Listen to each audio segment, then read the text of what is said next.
All right, what's up? Welcome to Storm Tattoo Studio. And today is a very special day because sino ba naman ang hindi nakakilala sa guest natin ngayon when it comes to fingerboarding internationally sa buong mundo? Ladies and gentlemen, Drew Campos. Hey yo, we came to rock the venue. Then that's why the several shots of Jaeger followed by 20 vodka Red Bulls. My lip was probably yellow. Watch my body tremble like a pot of jello. We party hard cause we don't wanna settle. Brother, what's up? Okay. Whew, medyo kinakabahan ako ngayon kasi special yung guest natin eh. Nag-ready na tayo ng mga questions dito. So first question, anong year na nag-start ka ng fingerboard? Okay, so I started fingerboarding in 2001. Pero before, nagko-collect na rin talaga ako ng mga toys. At mahilig ako sa mga maliliit na detalyadong bagay. Kaya nung mga 2001, dun ko na naisipan na nalaruin ang fingerboarding. Ayan. Ilang oras yung ginugugol mo sa paglalaro ng fingerboards before? Before, nakakaisang araw ako na hindi napapagod mag-fingerboard. Ngayon, mabilis na mapagod. So sino yung nag-udyok or nag-influence sa'yo sa fingerboarding? So before 2001, wala pa masyadong YouTube nun dati. Bali, yung nangyari nun is ako pa yung gumagawa ng mga tricks ko dati. Like kickflip ko dati is ginaganon ko pa eh. Oo, talagang ako yung gumagawa ng tricks kasi wala pa akong reference sa mga tricks, mga ganyan. Nauna kong na-meet yung fingerboard before yung skateboarding pala. Dati. Kaya yung kaalaman ko sa fingerboarding, talagang raw. Kumbaga, imagination and creativity lang din talaga. And then before, kung naalala mo dati yung skate shop ni Tony dati sa West Negros. Naging friends ko sila dati. Tapos ako yung nagbabantay ng shop niya. Doon ako nanonood ng mga skateboarding videos. Yan. Kung ano yung nakikita ko dati, parang na-expand ko lang yung mga tricks na ginagawa ko rin sa fingerboard. So, yun. Tapos, nagtuloy-tuloy na skate at fingerboard na rin din talaga yung pinagkakabisihan ko dati. Aside from school and any other trips. So mga nasa ilang years ka na sa fingerboarding, bro? This coming June, maging 25 years na ako sa fingerboarding. Yes.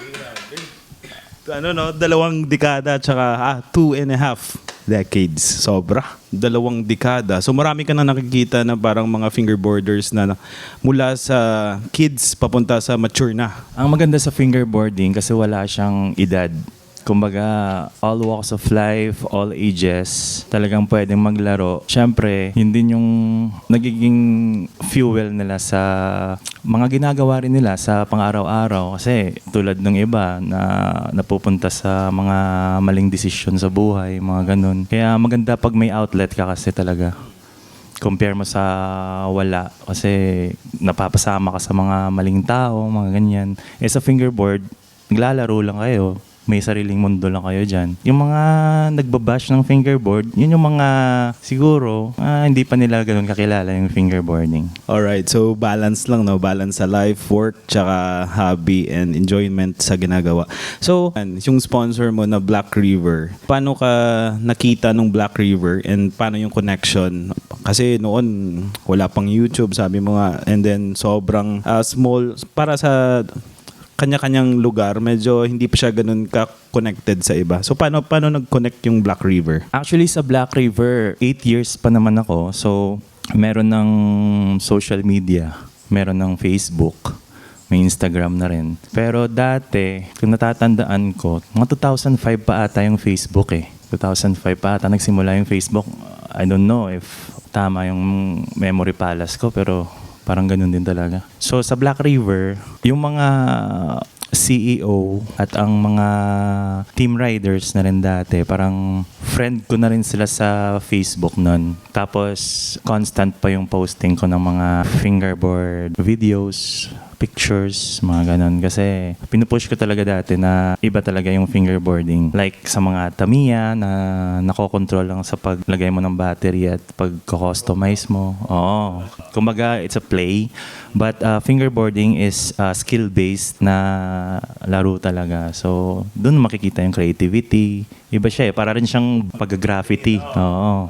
Yun din yung tool. Pero lahat, ano rin talaga, galing din talaga sa'yo, creativity mo. So bro, ano yung preferred mo na parang setup na size tsaka sa lahat ng specs ng fingerboard mo? For me, sa fingerboard, gusto ko yung yung 34. Dati, gamit ko is 26. Ano kasi ako eh, kumbaga traditional fingerboarder ako. So, dumaan ako sa pinakamaliit which is nasa 26 up to 36. Nasusundan ko yun. Yung iba kasi ganito. Style-wise, yung ginagawa nila, nag-34 na sila, which is yun yung standard ngayon. 34, 33. Ginagawa nila for style. Bumabalik sila ngayon sa maliliit for like discipline and style ng mga daliri nila, ganyan. Kasi sa akin, nasundan ko kasi lahat ng stages ng size ng boards. Kaya yung nangyari, nagsettle na lang ako sa kung saan comfortable yung daliri ko, which is yung 34.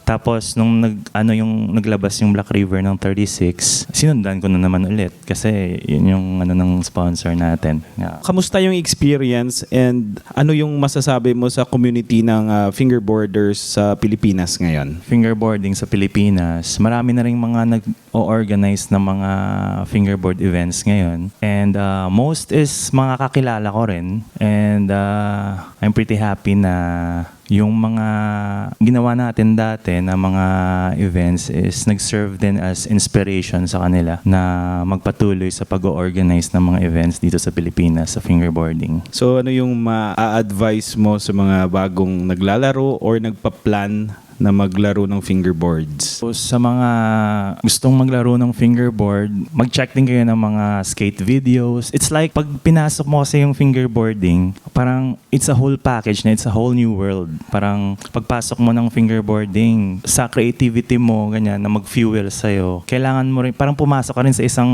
mundo talaga na kakaiba. Kaya ina-advise ko na manood kayo ng mga skate and fingerboard videos para yun din yung mag-fuel sa inyo na na ma-motivate kayo sa mga pag-fingerboard nyo.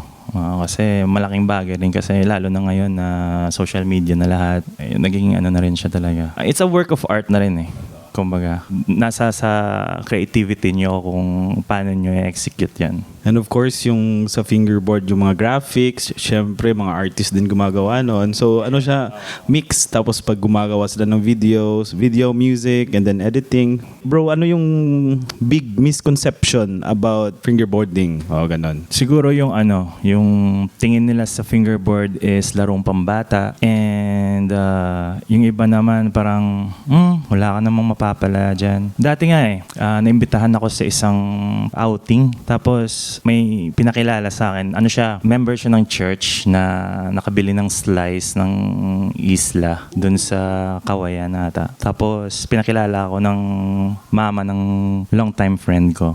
Nung pinakilala niya ako, sabi niya sa akin, fingerboarding, ang tagal ng bagay na yan.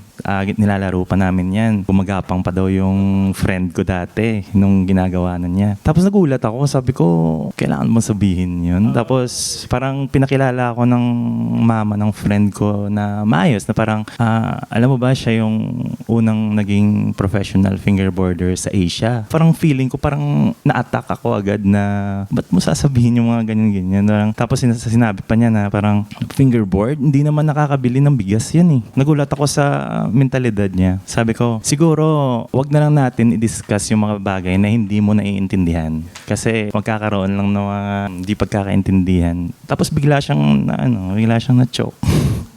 So different perspective sa kanya-kanyang gustong trip or hobby. Huwag lang siguro mag-judge muna pag hindi nyo pa naiintindihan yung mga bagay-bagay. Ano yung the best na nangyari sa'yo bilang isang sponsored fingerboarder ng isang malaking company gaya ng Black River? Para maging isang rider ng Black River at ng mga malalaking brands din, yung level of respect at siguro punta ko sa iba't ibang lugar, yung respect talaga yung nakikita ko dun. Kahit sa mga foreign country.